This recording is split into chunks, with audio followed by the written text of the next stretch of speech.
Thank you so much. And I'd like to introduce Terry Jones, who's going to do a reading for us. Terry Jones is a former python, and I like to refer to him as Toad, because of Toad Hall.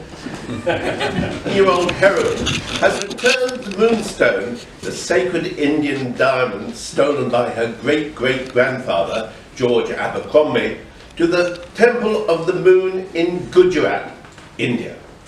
Her widowed father, his new bride, and others, she climbs high into the mountains to the holy cave and containing a ruined Buddhist temple. Inside, here she reveals the truth about the disappearance of her ancestor, the holy man.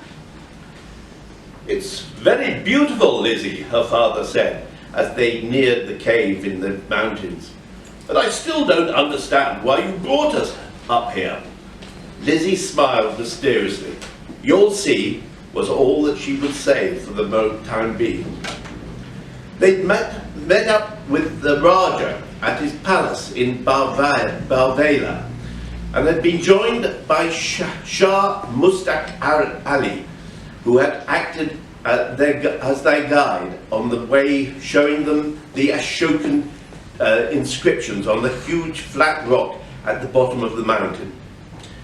"The Emperor Ashoka became sickened by the bloodshed and violence of his early reign," he explained. "And over 2,000 years ago, he became a disciple of the Lord Buddha. Ashoka caused his enlightened rules to be carved onto the rocks and throughout his domains. And these here at Girna were the first to be inscribed. He provided medical care for all the people and animals, encouraged religious tolerance, and discouraged extremism in any form, and taught respect and generosity between family, friends, and acquaintances." "He sounds like amazing, don't you think?" Rose said to Peregrine. He looked at her with his clear grey eyes. "Yes," he replied, and turned to Shah Mustaq Ali. They talked intently about Ashoka and Sufism during the long, hard climb up to the cave, while the Raja engaged Rose and Henry in speculation about George Abercrombie. Lizzie walked on her own, wrapped up in her thoughts. They were all relieved when the final giddy ascent of the stone staircase to the cave was over. Lizzie stayed by the entrance, drinking in the silence, while Shah Mustaq Ali showed the others the temple ruins inside. "That was incredible," Lizzie's father exclaimed when they all came back and sat down to rest. The Raja had recovered some of his buoyant good humour since the sombre visit to the Shalimar Gardens, and he couldn't resist teasing Lizzie. "So, young lady," he called out, leaning on the shrine and studying the inside of the cave, "we have been talking about your wicked Uncle George.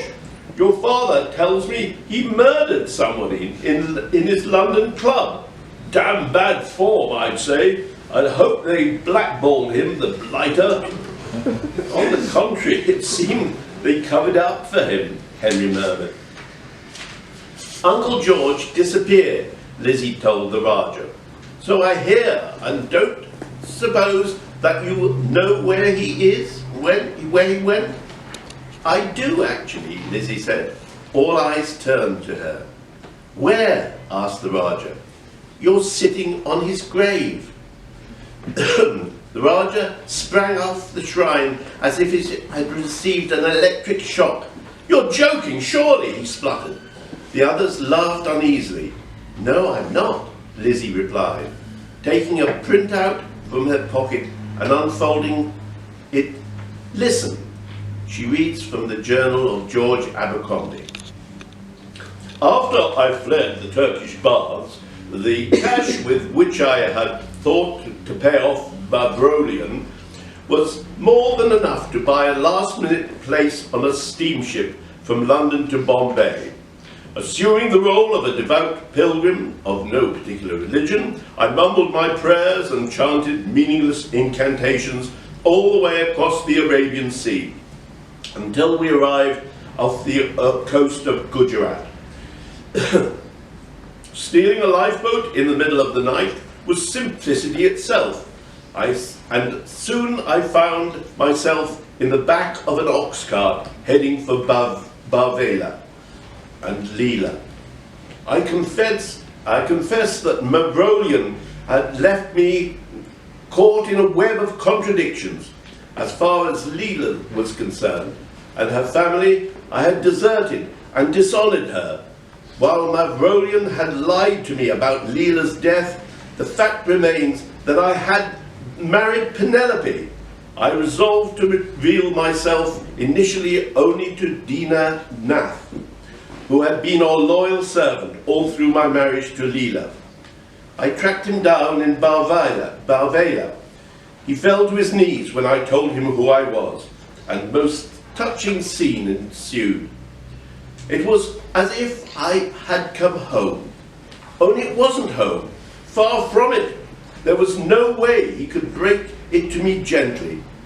Leela had poisoned herself when Mavrolian had shown her that announcement on the Times of my marriage to Penelope.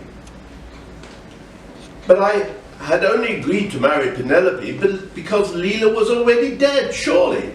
Suddenly the magnitude of Mavrolian's villainy became clear. He had convinced me that Leela was dead, when in fact she was alive, and had convinced me that she was alive when she was in fact dead. In the first case, it was so he could have her to himself, and in the second case, to exact the highest price for his fiendish blackmail. Zar, Zan, Zamin are the cause of all troubles, so they say in Urdu. Money, women, land. Do we need an excuse to go mad? If so, I had it. A perfect textbook excuse. An ancient curse, a lost love, and a Mavrolian. Even in death, he thwarted me. I couldn't go back to England now. Guilty as I was of his murder, I fell into a delirium, which Dina Nath nursed me through. That good man believed all that I told him about Mavrolian, and added that he'd plagued Leela after my departure to England, but she had remained steadfast and true. Even in that the villain had lied. Dina Nath also told me that I was in mortal danger from Leela's family, who believed me to have caused her death, and would surely avenge themselves if they knew I had returned. An outcast in India, an unwanted man in England, what was I to do? I don't know when the first idea occurred to me, but as soon as its seed was sown, it took root. It is a tradition in India for men in old age to renounce the world, to leave their families and friends and wander the earth, surviving on the generosity of others. Young as I was, I would follow that tradition. I decided, and perhaps in that way atone for the sins that greed and folly had led me to commit. I gave my remaining money to Dina Nath and retreated to this cave in the mountains, where the ancients built a temple and their prayers seemed to be carved into the very rocks. At first I was afraid, and I used to draw 7 circles around me in the dirt to ward off evil spirits when I slept. But gradually I fell under the spell of the place and the gentle ghostly echoes of its former inhabitants. People came to visit me and gave me food, and I came to be regarded as a holy man. Me, a thief, wife deserter, and murderer. A holy man! I always kept silent, of course, and my visitors read into that silence the wisdom that they saw. And tonight, with this confession as my pillow, I will sleep a long and dreamless sleep at last. A profound sense of peace fell on the group as Lizzie finished her reading. No one spoke, but there was nothing left unsaid. The bleating of a distant goat echoed round the cliffs. The Shalimar curse had finally been laid to rest, and they could return to live there in harmony.